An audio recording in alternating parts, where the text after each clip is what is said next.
찬송가 565장 찬양하겠습니다. 예수께로 가면.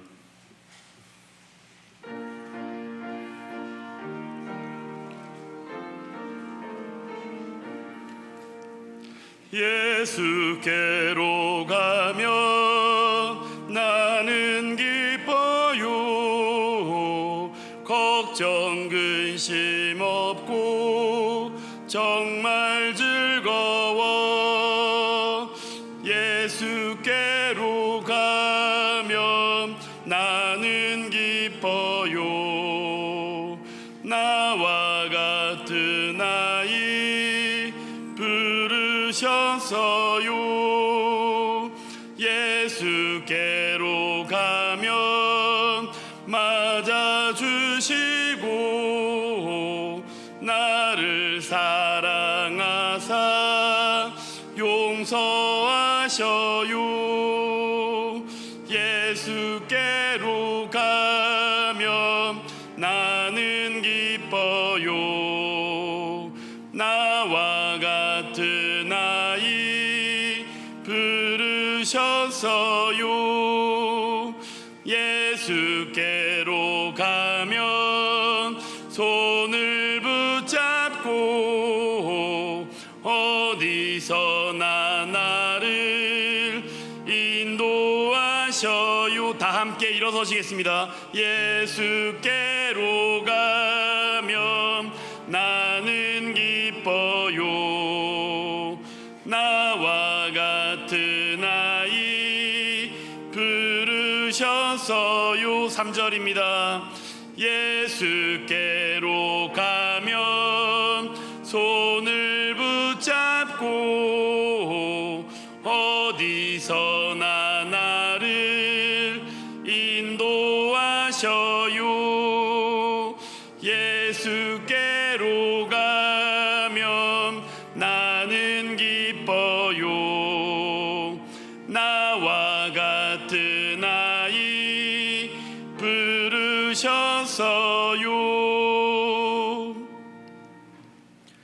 여호와께서 시온에서 내게 복을 주실지어다. 너는 평생에 예루살렘의 번영을 보며 내 자식을 볼지어다. 이스라엘에게 평강이 있을지로다. 아멘. 존귀하신 하나님 아버지, 오늘도 복된 어린이 주일을 허락하시고 예수 그리스도의 이름으로 아버지 앞에 모여 예배를 드리게 하시니 감사를 드립니다. 주의 백성된 우리가 주의 이름을 찬송하고 경배할 때에 어린아이와 같이 순전한 믿음을 허락하시고 순전하고 신령한 젖을 사모하게 하여 주옵소서. 예배 가운데 변화되어진 심령을 통하여 하나님 아버지께 영광 돌리는 시간 되게 하여 주옵소서. 예수 그리스도의 이름으로 기도하옵나이다. 아멘. 전능하사 천지를 만드신 하나님 아버지를 내가 믿사오며 그 외아들 우리 주 예수 그리스도를 믿사오니 이는 성령으로 잉태하사 동정녀 마리아에게 나시고 본디오 빌라도에게 고난을 받으사 십자가에 못 박혀 죽으시고 장사한 지 사흘 만에 죽은 자 가운데서 다시 살아나시며 하늘에 오르사 전능하신 하나님 우편에 앉아 계시다가 저리로서 산자와 죽은 자를 심판하러 오시리라. 성령을 믿사오며 거룩한 공예와 성도가 서로 교통하는 것과 죄를 사하여 주시는 것과 몸이 다시 사는 것과 영원히 사는 것을 믿사옵나이다. 아멘. 다 함께 자리에 앉으셔서 찬송가 79장으로 하나님께 찬양을 올려드립니다.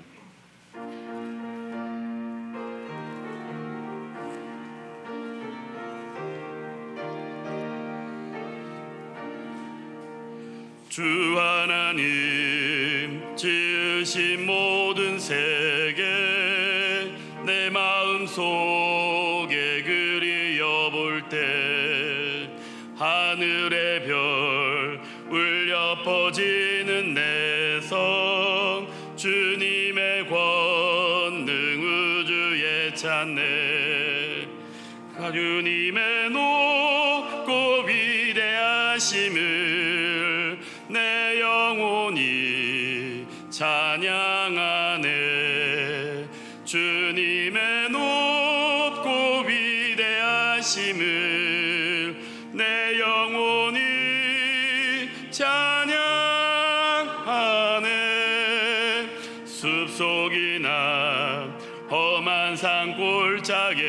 속에서 지저귀는 저 새소리들과 고요하게 흐르는 시냇물은 주님의 솜씨 노래하도다. 주님의 높고 위대하심을 내 영혼이 찬양하네. 주님의 높고 위대하심을 내 영혼이 찬양하네. 주 하나님 독생자 아낌없이 우리를 위해 보내주셨네. 십자가에 피 흘려 죽으신 주 내 모든 죄를 대속하셨네. 주님의 높고 위대하심을 내 영혼이 찬양하네. 주님의 높고 위대하심을 내 영혼이 찬양하네. 내 주 예수 세상에 다시 올 때 저 천국으로 날 인도하리.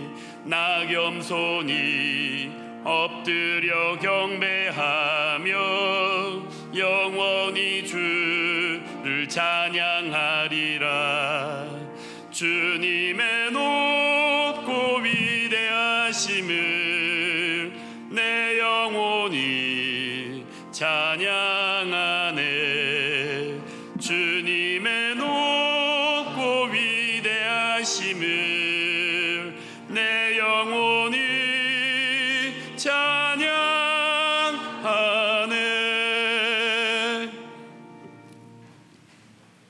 거룩하시고 존귀하신 하나님 아버지, 찬양과 영광을 아버지 하나님께 올려드립니다. 하나님 아버지, 거룩하고 복된 성일날 주의 백성들이 주의 이름으로 하나님 전전에 모여서 하나님 아버지께 예배드릴 수 있는 저희들에게 은혜를 베풀어 주시고, 이 시간 온전히 우리의 마음이 주님을 향하여 감사함으로 기쁜 마음으로 신령과 진정으로 예배를 드리오니, 하나님 아버지, 이 예배를 주님께서 홀로 영광 받아 주시고, 하나님 아버지, 무엇보다도 오늘 거룩한 날 하나님의 생명의 말씀을 아버지 백성들이 들을 수 있는 은혜와 축복을 주심을 감사드립니다. 하나님 아버지, 코로나 바이러스 전염병 때문에 온 세계가 많은 사람들이 힘겨운 삶을 지금 살아가는 가운데 있사오니, 하나님 아버지, 속히 신학이 개발되어 많은 사람들이 또한 치료함을 받고 모든 나라와 모든 백성들이 하나님 아버지, 주님이 원하시고 주님이 기뻐하는 뜻이 무엇인지 깊이 우리가 생각하면서 이 시대에 하나님이 원하시는 뜻이 무엇인지 분별하면서 살아갈 수 있는 하나님 아버지 백성들이 될 수 있도록 은혜를 베풀어 주옵소서. 하나님 아버지, 거룩한 백성들이 이 땅에 살면서 우리의 모든 삶이 예배의 삶이 되게 하시고, 온전히 하나님께 소망을 두면서 예수 그리스도를 바라보면서 구원의 감격과 기쁨으로 늘 우리가 하나님 앞에 경건한 삶을 살아갈 수 있는 아버지 백성들이 될 수 있도록 은혜를 베풀어 주옵소서. 하나님 아버지, 오늘 또 세우신 담임 목사님, 하나님의 생명의 말씀을 선포하시오니 성령 하나님께서 저희 목사님 붙들어 주시고, 아버지 하나님 말씀을 저희들이 받사오니 성령님께서 우리 마음 심령 가운데 말씀이 임하여 주님의 뜻을 알고 치유와 회복과 오직 십자가를 바라보면서 주님이 주신 사명을 잘 감당할 수 있도록 주님 은혜를 베풀어 주옵소서. 아버지 하나님께서 세우신 저희 하늘의 교회, 하나님의 말씀이 생명 있는 교회가 되게 하시고, 오직 빛 대신 예수 그리스도를 높이면서 하나님의 영광을 드러내는 아름다운 저희 하늘의 교회가 되게 하시고, 오직 구원의 역할, 사명을 잘 감당하여 주님 앞에 아름답게 귀하게 쓰임받고 영광 돌릴 수 있는 교회 되게 하여 주옵소서. 길이요 진리요 생명이 되신 예수 그리스도 이름으로 기도 올리옵나이다. 아멘.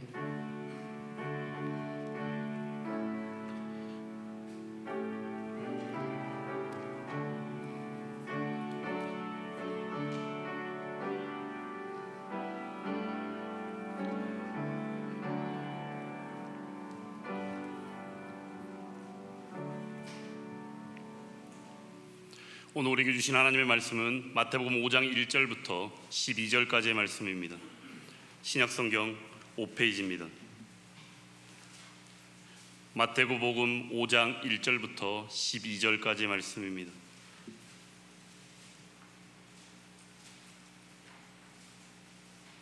다 찾으셨으면 한 목소리로 함께 합독하도록 하겠습니다. 마태복음 5장 1절부터 12절까지의 말씀입니다.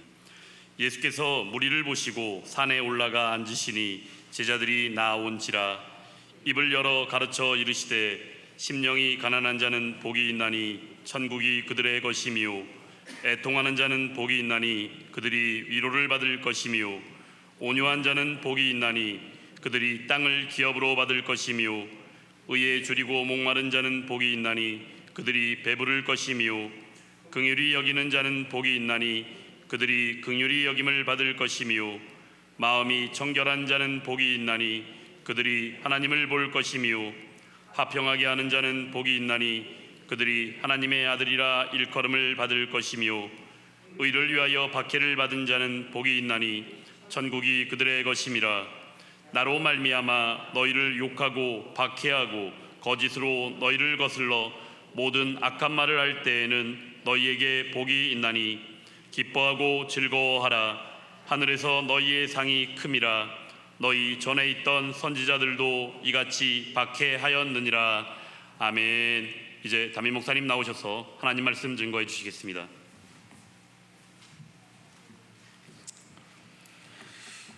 오늘은 꽃주일 어린이 주일입니다. 어제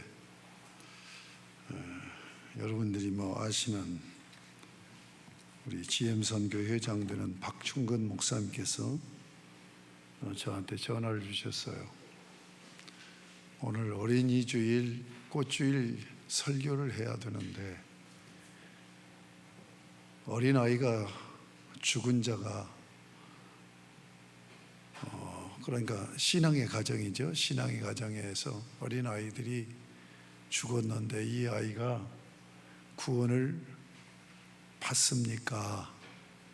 교리적으로 어떻게 받아들여야 됩니까? 또 이제 저희 은사 되는 분이 세계적인 석학이잖아요. 또 조직신학자니까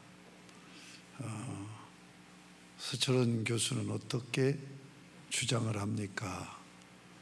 하고 질문을 하면서 다윗의 그 밧세바를 통하여서 낳은 첫 아들 죽었을 때와 그 압살롬이 죽었을 때의 다윗의 모습에 예를 들면서 이 목사님은 유아가 죽으면 구원받지 않느냐 하는 측면으로 설교를 하고 싶어서 나름대로 준비를 하면서도 혹시 교리적으로 문제가 되는 건 아닌가 하는 것 때문에 저한테 질문해 왔습니다. 여러분은 어떻게 생각하십니까? 태어나서 지금은 우리나라 같은 경우는 의료 기술이 발달이 되어 있고 위생 상태가 좋기 때문에 영아가 사망하는, 태어나서 바로 사망하는 그런 사망률이 적습니다만 옛날에는 많이 사망을 했죠. 우리나라뿐만 아니라.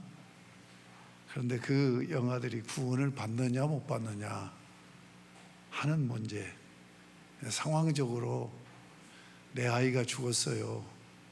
근데 이 아이가 예수를 믿지 않았기 때문에 지옥 간다고 하면 그 슬픔이 얼마나 크며 상실감 속에 살겠느냐 하는 얘기입니다. 여러분은 어떻게 생각하세요? 예수를 믿어야 구원을 받는다고 하는데 인격적으로 예수 그리스도의 인격을 믿음으로 영접지 않았는데도 구원을 받을 수 있느냐 하는 얘기입니다.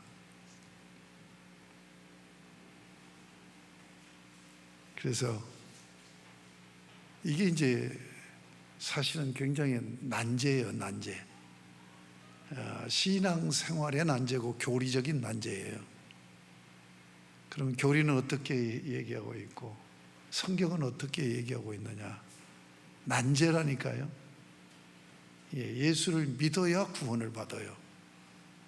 그럼에도 불구하고 선택론이 있어요. 예정론이 있어요. 그래서 어떻게 이해해야 되느냐? 이게 두 가지가 충돌해요.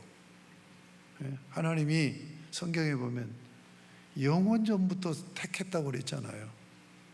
영원전부터 선택받았으니까 영아들은 예수를 인격적으로 신앙 고백을 할 수 있는 그런 시기가 되기 전에 죽었는데 어떻게 되느냐 하는 얘기예요.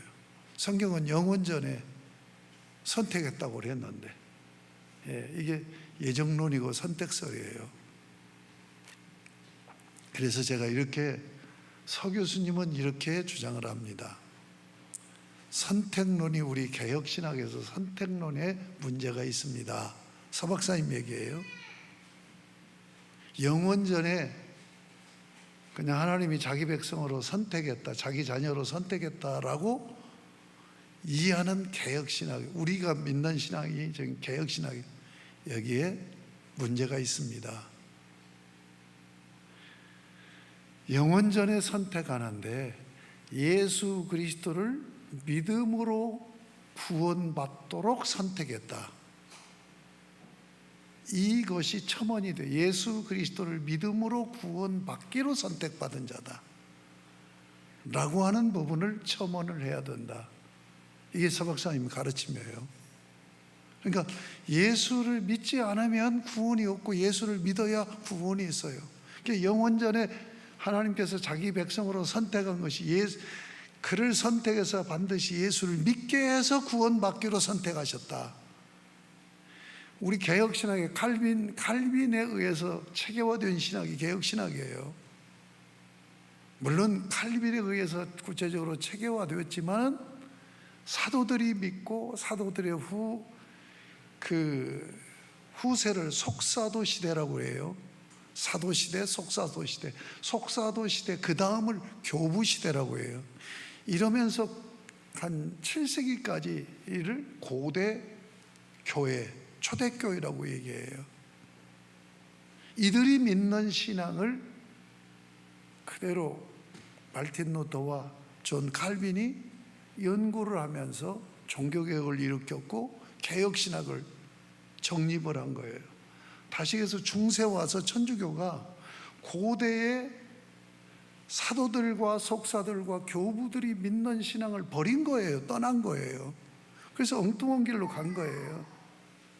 그래서 그것을 그 고대 우리가 믿는 신앙을 다시 회복하자는 것이 이게 종교개혁입니다. 그래서 종교개혁은 명사를 쓰지 않고 리폼드라고 써요. 동사를 쓰는 거예요. 그러니까 계속 본질, 고대 교회가 믿었던 그 본질에서 이탈했는데 이것을 다시 돌려놓는 것이 종교개혁이란 말이에요. 그러니까 칼빈에 의해서 세운 그 우리 개혁 신학의 교리가 고대부터 계속 이어져 내려온다. 중세는 떼고, 로마 가톨릭 교회는 떼내고. 자, 그런데 이 교리도 우리가 사람이 성경을 연구하면서 묵상하면서 교리를 세운 거예요. 왜 교리를 세우냐면 공동체 교회를 건강하게 세우려고 그러는 거예요. 그러니까 동일하게 같은 교리를 가지고 같은 신앙 고백을 해야 교회 공동체가 건강하게 세워지지 않아요? 교리 세운다. 신학을 하고 교리를 세운다는 게 다른 게 아니에요. 교회를 세우기 위한 거예요.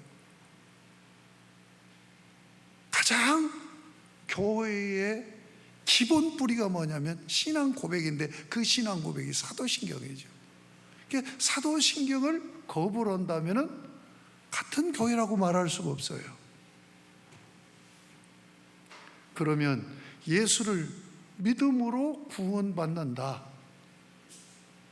그러면 선택설이 뭐냐? 그냥 하나님께서 영원전에 선택했다. 이렇게 개혁신학에서 교리를 세웠는데, 그러나 우리 서 교수께서는 잘못된 것이다. 그러니까 하나님께서 결국은 예수 그리스도를 믿게 해서 구원하시기로 영원전에 선택했다. 이제 이러면 영아가 죽어서 구원받을 수 없네, 지옥 가네 하는 결론으로 귀결되지잖아요. 이게 문제인 거예요. 그래서 과거에 17세기에 있던 화란에서 종교회의가 이루어지고 거기서 신앙 고백이 이루어졌습니다. 이걸 돌트 회의라고 하고, 여기서 돌트 신경, 신앙 고백이 세워졌는데, 거기는 영아가 죽으면 믿는 가정의 영아는 언약의 후손이기 때문에 구원받는다라고 그렇게 되어 있어요. 이 부분을 어떻게 이해되느냐는 얘기예요. 자, 제가 정리합니다. 자, 예수 믿지 않고 막 태어난 영아나 유아들이 죽으면 구원받느냐 못 받느냐 하는 부분을 선택교리 가지고 얘기하는데, 저는 선택교리를 가지고 얘기를 할 때 바로 충돌이 생긴다. 십자가 복음이 아니고는 구원이 없잖아요. 그래서 우리 서 교수는 십자가 복음으로 구원받도록 영원전에 선택한 것이다. 그러면 그 서 교수님의 얘기대로 한다면 영아는 구원 못 받아요. 그렇잖아요. 예수 그리스도를 인격적으로 믿음으로 신앙 고백하지 않았잖아요. 저는 영아 구원 문제를 선택교회로 접근해서는 안 된다. 하나님의 주권으로 이해를 해야 된다. 여러분, 저 사람 구원 받았어? 권사님, 저 양반 진짜 구원 받은 사람이야? 제가 한참 과거에는 1년에 한 번 정도는 복음 제시 하는 그런 설교를 했죠. 왜냐하면 전도에서 초청의 날을 정해놓고, 그래서 제가 복음 제시를 하고 오늘 이 시간에 예수를 영접하기로 그렇게 마음의 뜻을 정하고 주님을 애인격 안으로 모셔드린다고 영접한 분들은 자리에서 조용히 일어나 주십시오. 그러면 내가 이분들을 위해서 축복 기도하겠습니다. 그러면 30년, 40년 신앙생활했던 권사님들이 일어나요.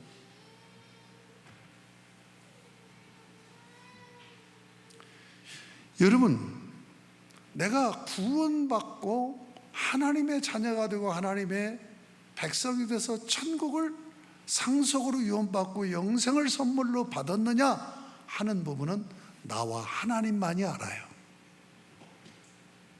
그러니까 타인에 대해서 저 사람이 구원을 받았느냐 못 받았느냐, 영아가 일찍 죽어서 구원 받았느냐 못 받았느냐는 내가 생각해서도 안 되고 질문할 내용도 아니란 말이에요. 하나님의 주권에 속한 거란 말이에요.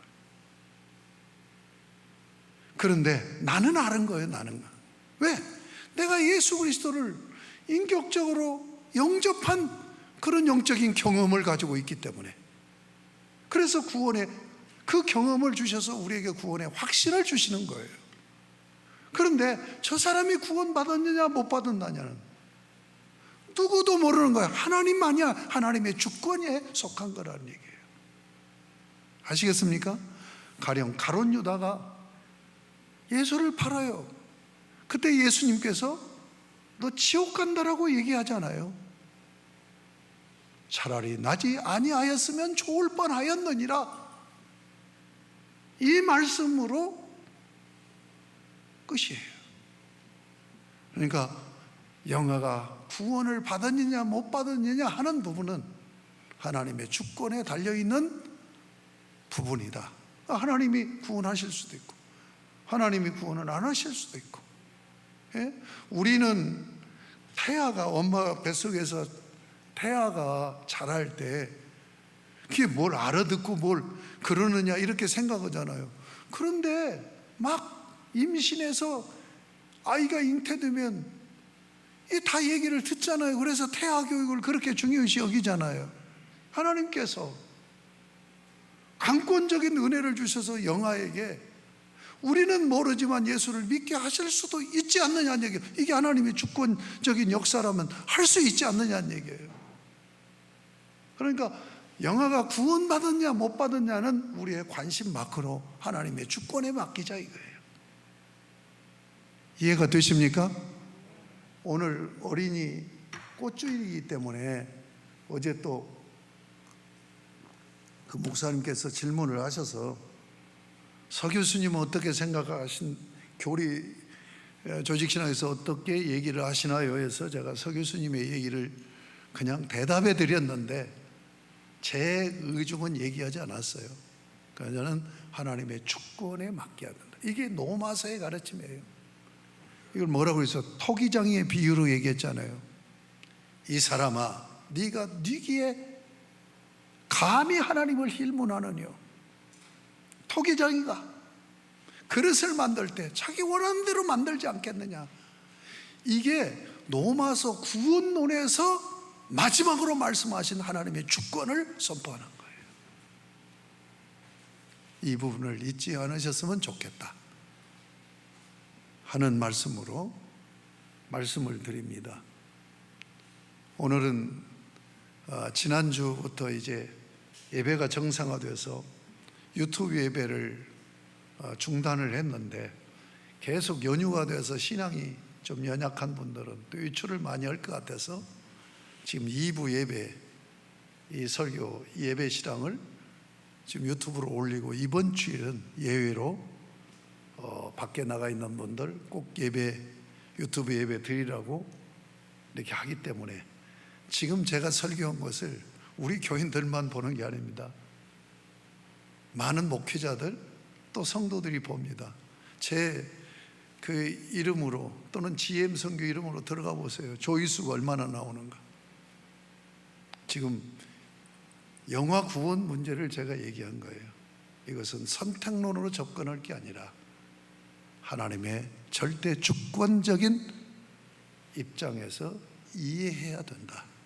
그래서 우리의 구원은 하나님의 주권 속에 있는 것이고 나에게 예수님을 영접한 영적인 경험을 주셔서 확신을 갖게 하셨기 때문에 누가 구원받았느냐 못 받았느냐는 절대로 이건 논의의 대상도 안 되고 생각할 이유가 없다. 나의 구원의 확신만 가지고 살면 된다. 아멘이십니까? 자, 꽃주이지만 계속해서 마태복음을 강의하도록 하겠습니다. 여러분, 오늘 예배부터 정말 설교를 진지하게 잘 들으시기 바랍니다. 마태복음 5장에서 7장까지가 예수님께서 산에서 설교하셨다 해서 산상수훈, 산상보훈이라고 얘기를 합니다. 그러나 마태복음 5장에서 7장까지는 새 언약 백성에게 주신 율법 선포입니다. 여러분, 하나님께서 아담과 언약을 맺으면서 언약의 법을 주셨어요. 선악을 알게 하는 나무의 열매는 먹지 말라, 먹는 날에는 정령 죽으리라. 이것이 창조 언약 백성의 율법입니다. 자, 시내산 언약을 맺어요. 그 시내산 언약으로 이스라엘 나라가 세워져요. 구약 성경은 시내산 언약을 맺어서 세운 이스라엘과 하나님과의 관계가 구약 성경 이야기입니다. 그 언약을 맺을 때 언약의 율법이 십계명을 주셨고, 십계명을 적용하는 제사법과 시민법으로 이루어졌어요. 자, 오늘 마태복음 5장에서 7장까지는 시내산 언약의 형식 구조를 그대로 같이 갖고 있습니다. 그래서 시내산 언약을 맺어서 세운 이스라엘이 하나님의 율법을 깨뜨리고 반역을 한 거예요. 그래서 예수 그리스도를 보내셔서 종말에 구원자로 오신 예수 그리스도, 이분을 통해서 새 언약을 맺어요. 그래서 새 언약으로 세워진 공동체가 교회입니다. 그러니까 5장에서 7장까지는 교회의 존립의 근거가 되는 하나님의 법이다. 다시 해서 교회인 우리, 교회를 다니는 우리들이 신앙생활을 어떻게 해야 되느냐 하는 그 법을 5장에서 7장까지 말씀하고 있다. 그래서 저는 감히 우리 신약 백성들, 교회 성도들은 산상수훈적 신앙생활을 해야 된다. 새 언약의 율법을 준수하는 신앙생활을 해야 된다. 그러므로 마태복음 5장에서 7장까지는 너무너무 우리에게 중요한 거지요. 이게 기본 법이에요, 법. 예. 그래서 이 법을 순종하면서 살아야만이 교회라고 말할 수 있고 구원받은 하나님의 백성이라고 말할 수가 있단 말이에요. 과거에 성경 암송들을 막 하는 그룹들이 있었어요. 우리 교회도 그 유 집사님 누구지? 장 집사님, 유 집사님 부부 있잖아요. 또 있네. 나 이제 나이가 먹으면 이렇게 교인 이름도 잘 크게 얘기해봐요. 누구요? 예? 예, 유순민 집사님. 이 유순민 집사님이 그 탤런트 정, 우리 사모하고 친한 그분이랑 그룹이 되어가지고 성경 암송반을 내서 시편을 다 암송하고 노마서 한 권을 다 암송하고, 유순민 집사님 그런 분이에요. 근데 그 성경이 중요한 게 아니에요. 마태복음 5장에서 7장까지를 암송을 해야 돼요. 제가 이 말씀을 드리는 것은 여러분이 지금 마태복음 5장에서 7장까지를 한 10주 정도 거의 걸려서 설교를 해 나갈 겁니다. 마태복음 5장에서 7장까지를 암송하는 마음으로 읽고 또 읽고 읽고 또 읽고, 그리고 설교를 잘 새겨 들으시고 유튜브를 통하여서 제 설교를 계속 반복해 들으시면서 우리가 어떤 존재이고 우리가 어떻게 살아야 되는 존재인가를 확실히 알고 신앙생활을 잘 하셨으면 좋겠다 하는 말씀을 드립니다. 제가 이 산상수훈, 새 언약의 율법의 구조를 계속 말할 거예요. 간단하게 얘기합니다. 5장은 십계명과 같은 위치에 있는 율법입니다. 새 언약의 율법이에요. 6장, 7장은 제사법과 시민법으로 되어 있는, 지금 출애굽기서 제사법이 1계명에서 4계명까지를 적용하는 내위서입니다. 5계명에서 10계명까지를 적용하는 것은 출애굽기 21장, 22장, 23장 3장에 걸쳐 있어요. 출애굽기 20장에서 10계명이 나와요. 그 형식과 동일한 구조를 가지고 있단 말이에요. 그래서 마태복음 5장은 10계명과 같은 위치에 선다. 그리고 6장, 7장은 바로 이 10계명을 적용하는 그 적용법과 같은 위치에 선다. 이렇게 크게 두 부분으로 여러분들에게 나눠드리고 계속해서 이 구조를 세밀하게 하나씩 말씀드릴 겁니다. 그러니까 10계명과 10계명 적용법이 신의 산 언약의 율법이란 말이에요. 새 언약의 율법도 5장이 십계명과 같은 위치에 있고 6장, 7장은 십계명을 적용하는 적용법과 같은 위치에 있다. 구조적인 위치를 여러분에게 말씀드렸어요. 자, 그러면 오늘 본문입니다. 십계명과 같은 구조를 가지고 있는데 왜 팔복이 맨 먼저 언급이 되고 있느냐 하는 것은 이 팔복 다음 주 설교를 하면서 말씀드리겠습니다. 팔복의 구조를 살펴보겠습니다. 팔복의 구조와 그 어법의 특성이 있어요. 세 가지를 말씀드리겠습니다. 첫 번째, 지금 이 팔복은 사실은 1절, 2절이 아닙니다. 3절부터 12절까지예요. 3절부터 12절까지 심령이 가난한 자는 복이 있나니, 복이 있다, 복이 있다, 복이 있다, 이렇게 진행되는 거예요. 그런데 첫째로 보면 천국이라는 이 개념으로 시작해서 천국으로 마치는 이것을 수미상관어법, 인크루지브 어법이라고 얘기해요. 자, 3절 보세요. 심령이 가난한 자는 복이 있나니 천국이 그들의 것이며, 시작하죠. 10절 보겠습니다. 의를 위하여 박해를 받는 자는 복이 있나니 천국이 그들의 것임이라. 자, 천국이 그들의 것이며 천국이 그들의 것임이라로 시작해서 마치는 거예요. 아니 목사님, 11절 12절까지 있지 않습니까? 총신대 교수 중에 서강대에 나와가지고 저 남아프리카 공화국 스텔렌보시에서 학위를 받고 오신 김사원 교수라고 총신대 신대원 원장까지 하신 분이죠. 이분은 모든 성경을 구조 분석하는데 그분이 여러 책을 냈는데 전부 그 구조 분석만 쭉 해놔요. 근데 이분은 구복을 얘기합니다. 팔복을 얘기하는 분도 있고 구복을 얘기하는 분도 있고 십복을 얘기하는 분도 있어요. 그런데 김상훈 교수께서 구복을 얘기하는 것 저는 동의할 수가 없습니다. 여러분 보면은 복이라는 말이 8번 나와요. 그런데 11절 12절을 구복으로 봐야 된다라고 김상훈 교수는 얘기를 해요. 저는 동의할 수 없어요. 11절 12절은 마지막 8번째 10절 의를 위하여 박해를 받는 자는 복이 있나니, 이 복을 부연해서 확대 적용하는 거예요. 11절 12절은. 그러니까 3절에서 10절로 팔복이 구조되어 있단 말이에요.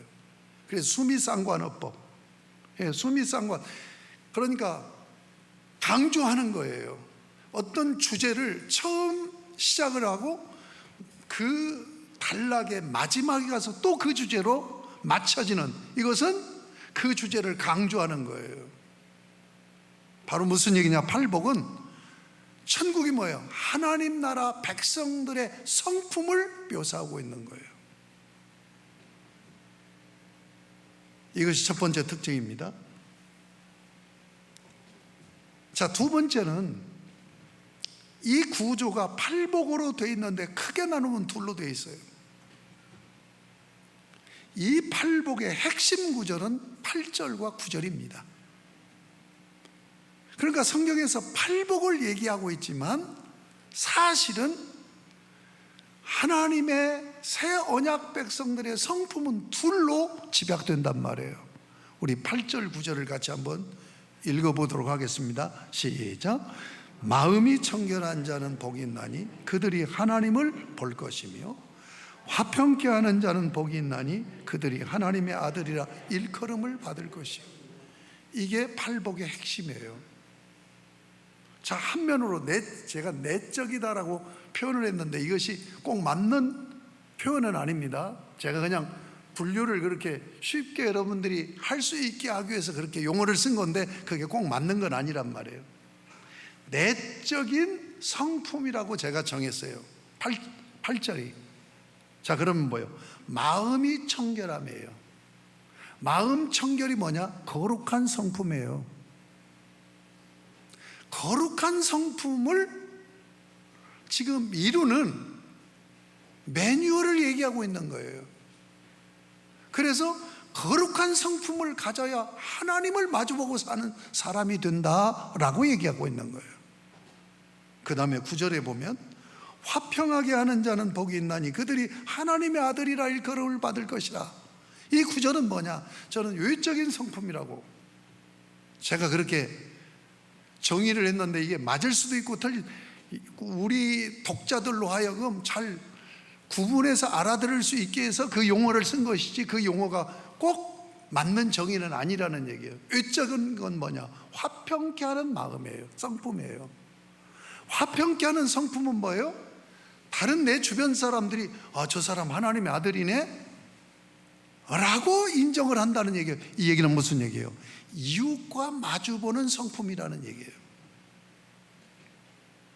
여러분, 17절부터 사실상 48절까지가 십계명과 같은 새 언약의 율법입니다. 그러면 십계명은 뭐예요? 사랑의 이중계명이잖아요. 이중계명이잖아요. 하나님을 사랑으로 섬기고 하나님을 마주보고 사는 거죠. 그리고 이웃을 사랑으로 섬기며 마주보고 사는 거예요.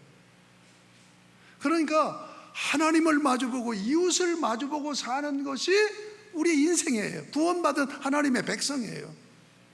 그렇게 살려면 이 성품을 가져야 된다는 얘기예요. 그래서 오늘은 내적인 성품, 거룩한 성품, 마음이 청결한 성품을 가져와서 하나님을 마주보자 하는 부분을 오늘 설교할 것이고, 다음 주에는 화평케 하는 마음을 가져서 이웃과 불화하지 않고 서로 사랑하며 행복하게 마주보고 사는 그런 삶을 살자 하는 취지로 다음 주에 설교를 하도록 하겠습니다.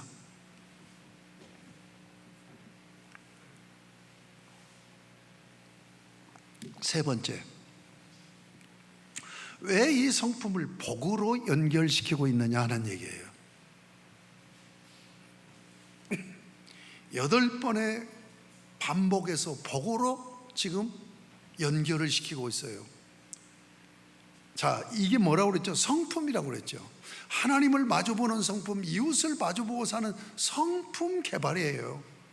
성품을 어떻게 개발할 것이냐 하는 매뉴얼을 얘기하고 있는데 왜 복으로 연결시키고 있느냐?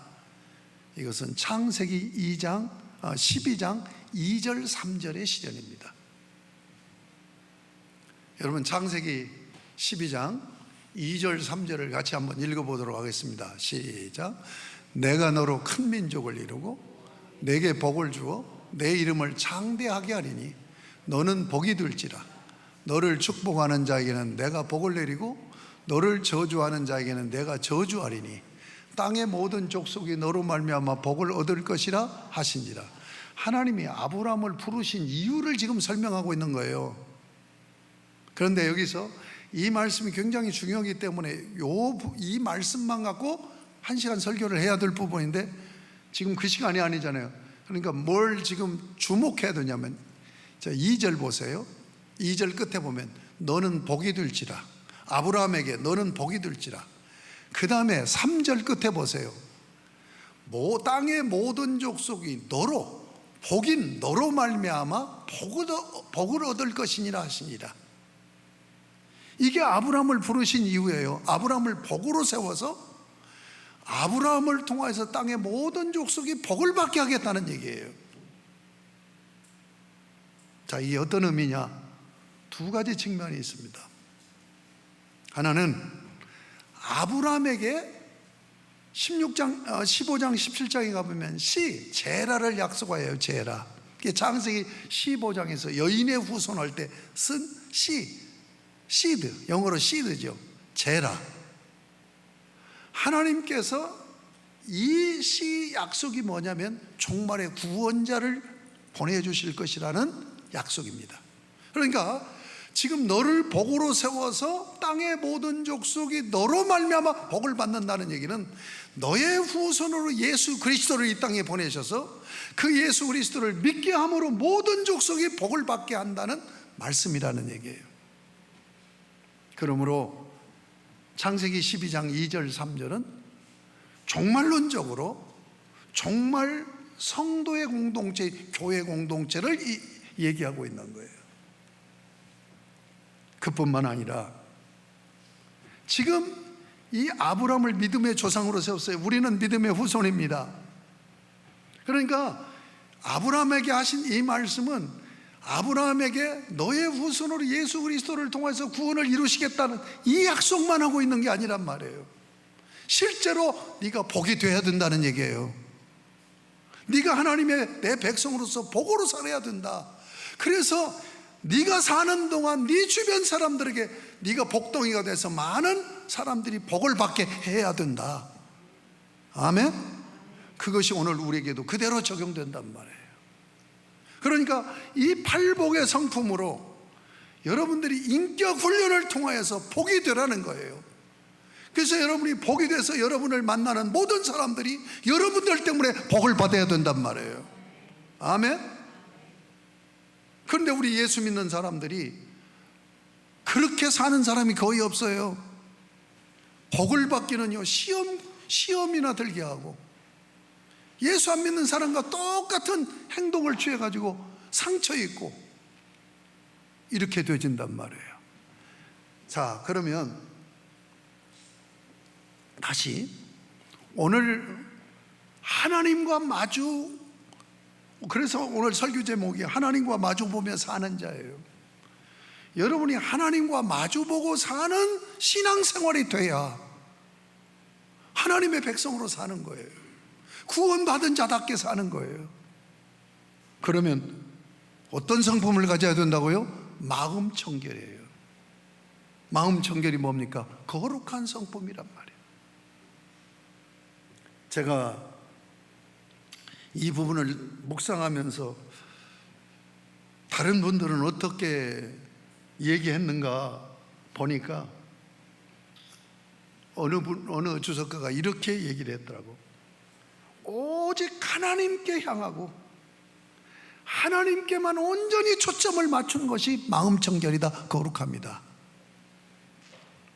그러니까 하나님만 마주보고 하나님만 생각하고 하나님만 의지하면서 그분의 뜻에 나의 모든 초점을 맞추는 거예요. 이것이 마음 청결, 거룩한 성품입니다. 저는 귀하게 이해했다고 봐요. 자, 그러면 하나님을 마주 볼 수 있는 그런 마음 청결, 거룩한 성품을 여러분들이 성품을 갖기 위해서 신앙 훈련을 해야 돼요.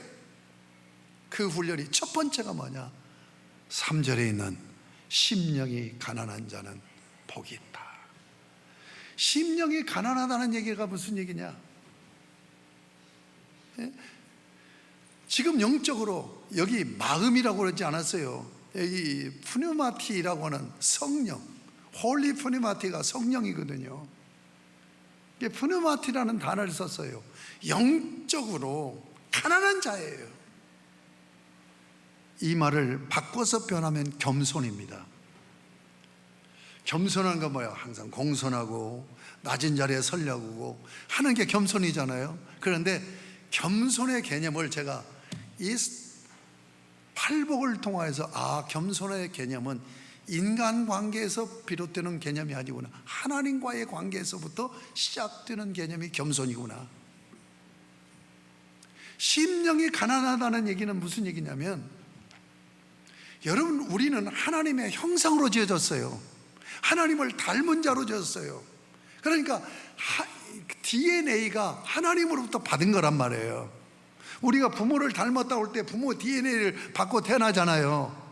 마찬가지입니다. 그러면 하나님의 DNA를 가지고 태어난 하나님을 닮은 형상의 모습이 뭐냐? 사랑과 진리예요. 사랑과 진리. 하나님의 사랑, 하나님의 진리로 DNA로 내가 그걸 타고났단 말이에요. 아시겠습니까? 그러니까 하나님으로부터 사랑과 진리의 공급을 받고 사는 존재로 지어진 거란 말이에요. 아시겠습니까? 그러니까 자기에게서 사랑이 나오는 게 아니야. 자기에게서 진리가 나오는 게 아니에요. 하나님으로부터 더불어 받는 거예요. 하나님으로부터 더불어 받기 때문에 하나님 앞에서 하나님의 형상으로 마주보고 살아야 된단 말이에요. 그 하나님의 사랑을 뭐라고 해요? 은혜죠. 은혜와 진리예요. 그런데 타락으로 차단돼 버리고 인격이라는 그릇이 깨져버린 거예요. 그러니까 심령이 가난하다는 얘기는 두 가지 측면입니다. 나는 피조물이기 때문에 하나님으로부터 은혜와 진리를 공급받지 않고는 살 수 없는 하나님을 닮은 존재입니다 라고 인정하는 것이 심령이 가난함이에요. 그런데 타락을 했네. 그래서 완전히 이 받는 관계가 차단돼 버린, 인격적인 관계가 차단돼 버린 거예요. 그리고 내 인격이 깨져버린 거예요. 그러니까 내 안에 하나님의 은혜와 진리가 하나도 없는 거예요. 그러니까 울 수밖에 없는 거예요. 이게 심령이 가난함이에요. 여러분, 이런 의식을 갖고 신앙생활을 하느냐는 얘기예요. 아니잖아요. 지가 뭐 좀 잘난 것처럼, 내가 조금 성공하면 내가 뭐 이렇게 생각하잖아요. 아니란 말이에요. 우리는 하나님의 은혜와 사랑을, 하나님의 은혜와 진리를 받지 않고는 존재할 수 없는 존재다. 이걸 철저하게 자각을 하면서, 그러면서 내 자신이 하나님으로부터 그걸 공급받는 관계가 죄악으로, 타락으로 끊겨버린 거예요. 그러니까 아무것도 없는 거예요. 가난한 거예요. 이게 심령이 가난한 자란 말이에요. 여러분, 이거 굉장히 중요한 얘기입니다. 이 의식을 갖고 신앙생활을 하느냐 안 하느냐에 따라서 전혀 신앙생활의 모습이 달라져 버린단 말이에요. 여러분이 신앙생활에도 냄새나지 않고 향기 나는 신앙생활을 하려면 여기서부터 점검이 돼야 된다는 얘기예요. 두 번째로 4절에 보면 애통하는 자는 복이 있다고 했어요.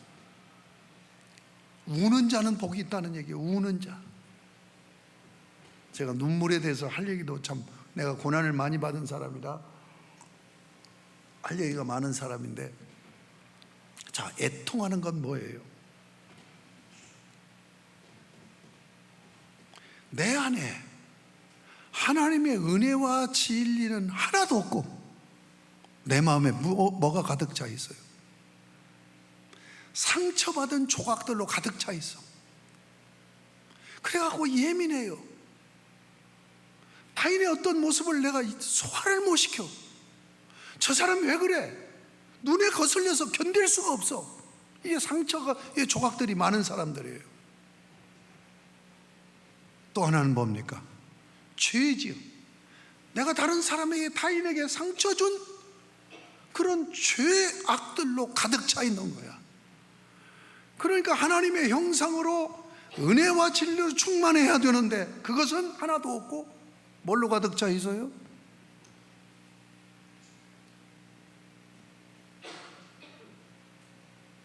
예, 상처의 조각들로 내가 타인에게, 하나님에게, 이웃에게 잘못한 죄로 가득 차 있단 말이에요.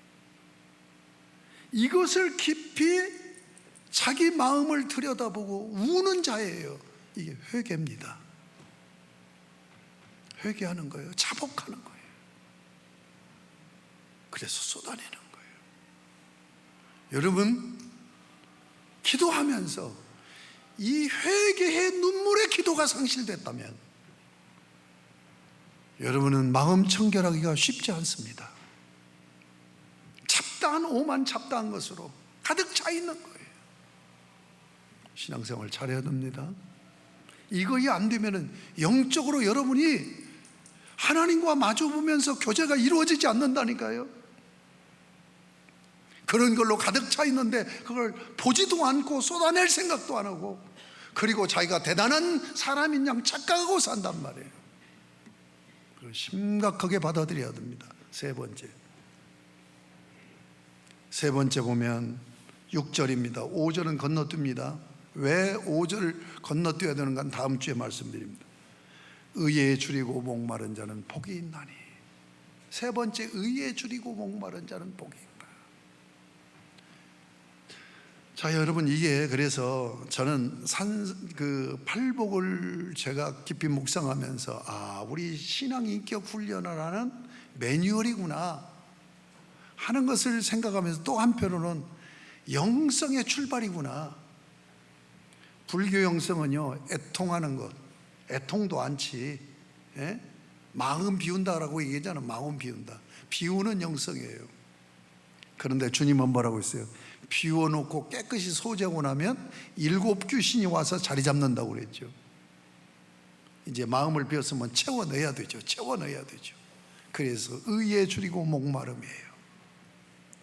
의에 줄이고 목마름도 두 가지로 생각을 해야 돼요. 하나는 나를 구속하신 예수 그리스도의 십자가 구속의 의를 사모하는 거예요. 그래서 예수님의 십자가만 생각해도 눈물이 나고, 예수님의 십자가가 고백되어지는 찬송만 불러도 가슴이 울렁거리는 이 사람 뭐예요? 의에 줄이고 목마름에 서 있는 자예요. 두 번째는 뭡니까? 하나님 말씀이에요. 하나님 말씀을 성경에 보면 송이꿀같이 달게 여겼다. 헐떡거리면서 하나님의 말씀을 사모했다라고 얘기하잖아요. 그러니까 십자가 은혜를 사모하고 하나님의 말씀을 사모하는 마음이 의에 줄이고 목마른 마음이란 말이에요. 그럴 때 여러분의 뭐예요? 은혜와 진리로 가득 채워지는 마음이 되어진단 말이에요. 여러분, 제가 사실은 복 하나하나씩을 가지고 강야를 하고 싶어요. 이거 너무나 중요하기 때문에 제가 깊이 묵상하면서, 설교 준비하면서 묵상하면서 내 마음이 울컥울컥하면서 말씀을, 여러분 얼마나 정말로 십자가를 사모하고 하나님의 말씀을 사모하면서 삽니까? 이 사모함이 나타나는 것이, 이것이 경건생활이에요. 경건생활. 경건생활을 해야 된단 말이에요. 주일날 교회 한번 나와서 예배드리고 예수 안 믿는 사람과 똑같이 세상적으로 살아버린다고 한다면 이건 그리스도인의 삶이 아니에요. 우리는 경건하게 살아야 돼요. 경건하게 사는 건 뭐냐? 십자가 은혜를 사모하고, 경건하게 사는 건 뭐냐? 하나님의 말씀을 사모하면서 사는 신앙생활이라는 걸 잊지 마시기 바랍니다. 그러면 주님의 십자가 은혜가 여러분의 마음에 채워지고 하나님의 말씀이 의로 여러분의 마음이 채워질 때 그 상태가 뭐냐? 마음 청결한 상태란 말이에요. 이게 거룩한 상태예요. 여기에는 뭐예요? 순도, 얼마나 순수하느냐예요. 제가 신앙생활을 하면서 한때 한 2, 3년을 제일로 고민했던 주제가 뭐예요? 내가 순수해야 되겠다. 순수해야 되겠다. 내가 주일을 한다고 하는데도 꼭 내 욕심이 개입이 된단 말이에요. 정말 주님만을 생각하고 주님 영광만을 생각해야 되는데 내 욕심이 개입이 돼요. 내가 잘했다, 내가 이렇게 능력 있다, 내가 뭘 이루었다, 이런 욕심이 꼭 개입이 된단 말이에요. 100% 하나님의 영광을 위해서가 아니라. 그래서 내가 뭘 잘했는데 그걸 칭찬받지 못하면 내가 괴로운 거예요. 이럴 때 과연 주님이 나를 기뻐하시겠느냐는 고민을 한 2, 3년 동안 엄청나게 제가 했어요.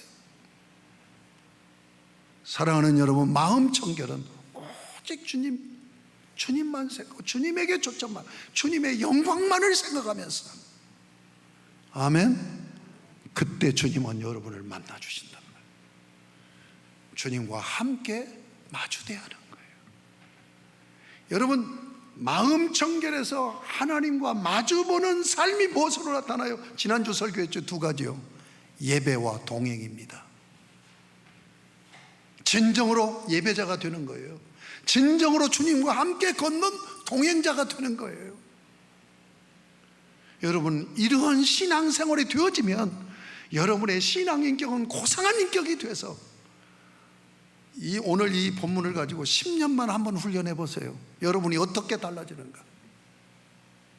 나는 여러분이 가장 가까이 있는 사람으로부터 존경한다는 그 고백을 듣게 될 것이라고 믿습니다. 여러분, 하십시다. 신앙생활 그렇게 하시자고요. 아멘. 말씀을 맺습니다. 하나님을 마주보고 신앙생활을 해오셨습니까? 오늘 이 매뉴얼을 가지고 이 말씀을, 그래서 제가 여러분에게 이렇게 말씀드리고 싶어요. 거울에다가 이 팔복을 예쁘게 새겨가지고 붙여놓으세요. 얼굴만 보지 마시고 겉모양만 보지 마시고 거울을 볼 때마다 이 말씀을 읽고 묵상하고, 그러면서 내 속사람을 체크해 나가면서 이 매뉴얼대로 훈련해서 여러분들이 달라지실 수 있기를 바랍니다. 제가 정말 저에게 숙제예요. 제가 80, 90 됐을 때 저분은 참 존경할 만해. 이런 모습으로 비춰져야 될 테인데, 목사까지 하고 은퇴해서 내가 뭐 일찍 가버리면, 은퇴하자마자 가버리면 제 숙제는 끝나는 거죠. 그런데 80, 90까지 산다고 한다면, 아니 목사님이 어떻게 저래? 사모님이 어떻게 저래? 이런 소리들은 먼지 날리고 악취 풍기는 인생이 아니라 향기를 드러내는, 저분은 연세가 들었어도 가까이 가고 싶어, 이런 거룩한 하나님의 백성으로 성숙되어질 수 있기를 주님의 이름으로 축복합니다. 하나님 아버지,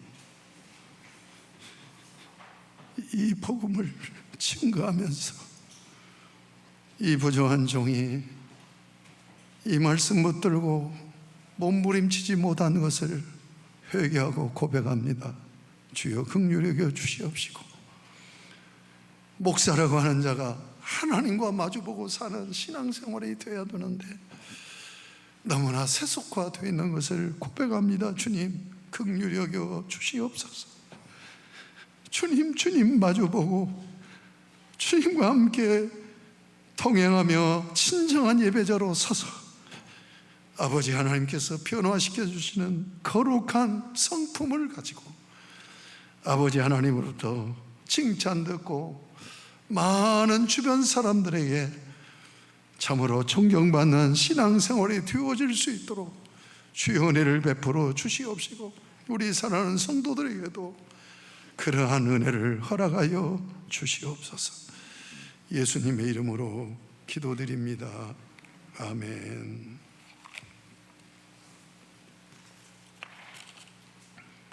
찬송 85장 부르겠습니다.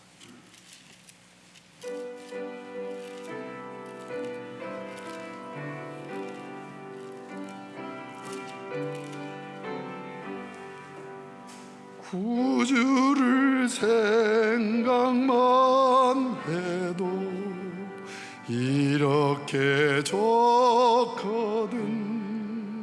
주 얼굴 배울 때에야 얼마나 좋으랴. 만민의 구주 예수여, 하신 이름은 천지에 있는 이름 중 비할 데 없도다. 자매게 하는 자에게 소망이 되시고 구하고 찾는 자에게 기쁨이 되신다. 예수의 넓은 사랑을 어찌나 말하랴. 주 사랑 받는 사람만 그 사랑 알도다. 사랑의 구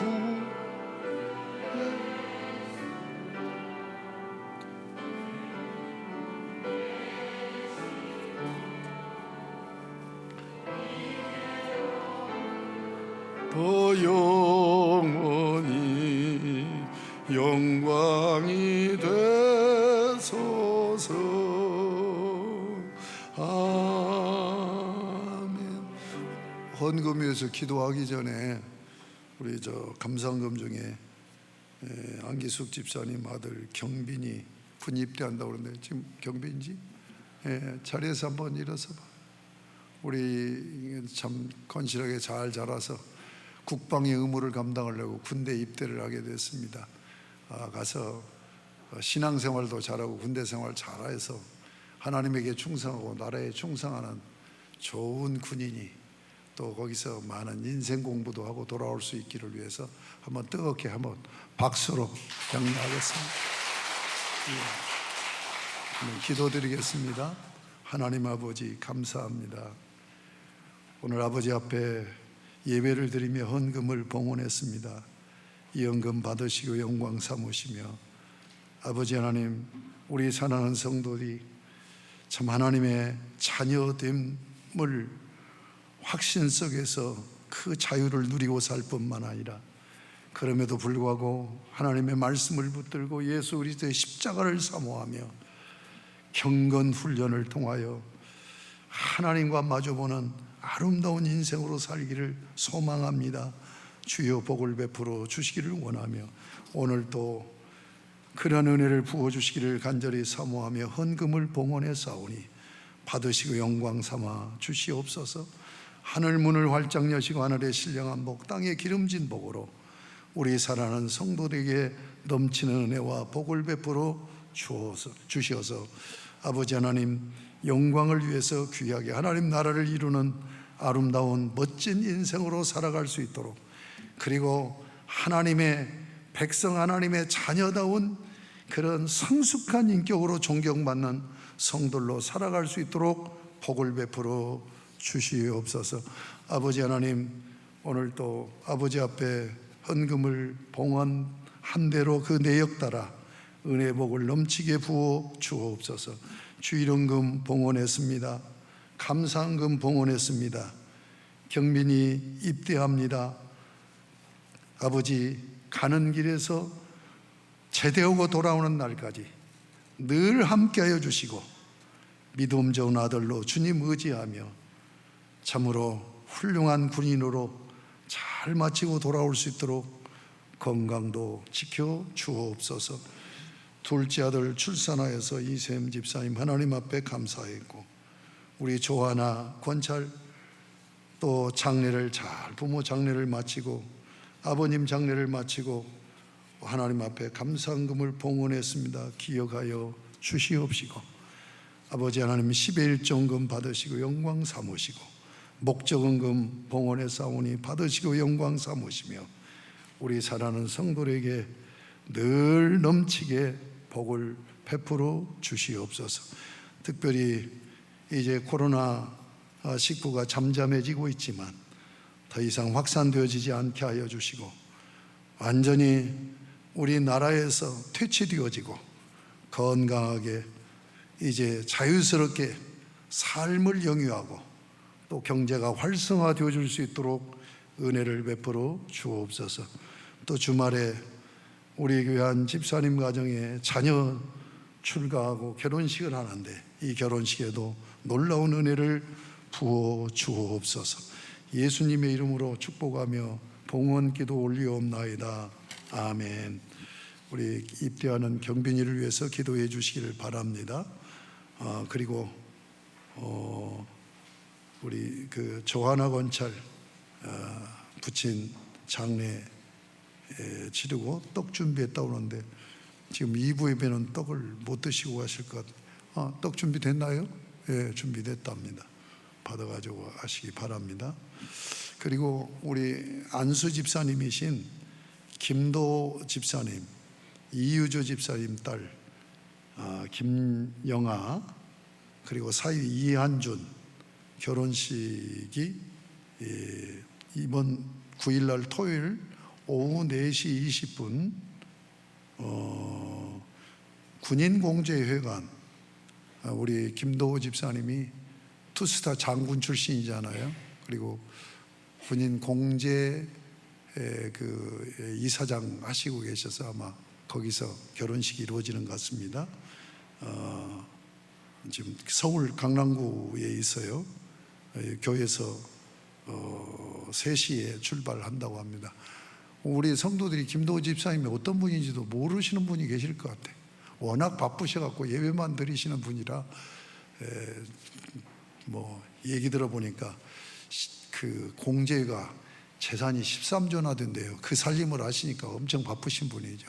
우리 김도우 집사님 한번 좀 소개 좀 하죠. 우리 김유주 집사님. 예. 우리 저 토요일 날 결혼식 하는데 먼저 축하 한번 해드리십시다. 박수.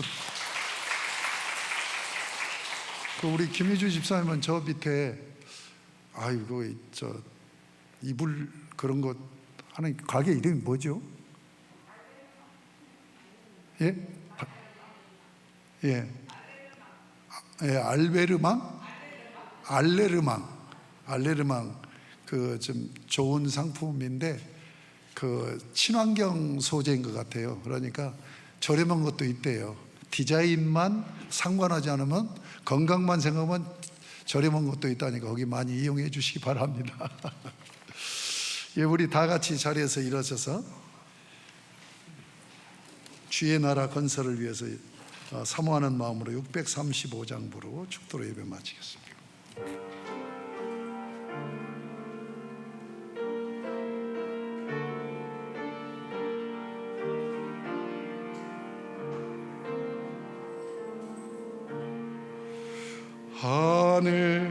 하늘에 계신 아버지 이름 거룩하사 주님 나라 임하시고 뜻이 이루어지이다.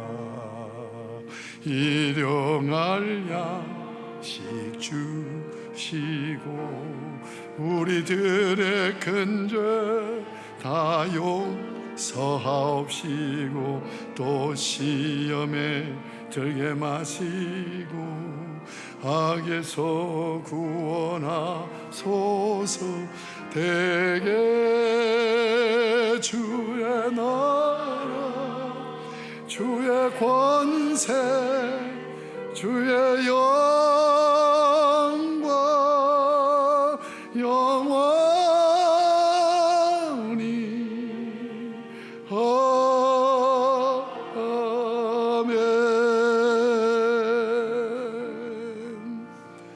우리 주 예수 그리스도의 십자가 구속의 은혜와 아버지 하나님의 그 크신 사랑하심과 성령님의 교통하심이 찬미제사로 영광을 올리고 경건 생활로 고상한 신앙인 부모로 하나님 앞에 마주 서서 살기로 마음속에 다짐하며 이전을 나서 가정과 사회를 향하는 심령과 발걸음, 그리고 저들의 가정, 가족, 자녀, 가문, 그리고 저들의 삶의 터전인 직장 생활과 사업장 위에, 그리고 저들의 삶의 범사 위에 이제로부터 영원토록 항상 함께 계실지어다. 아멘.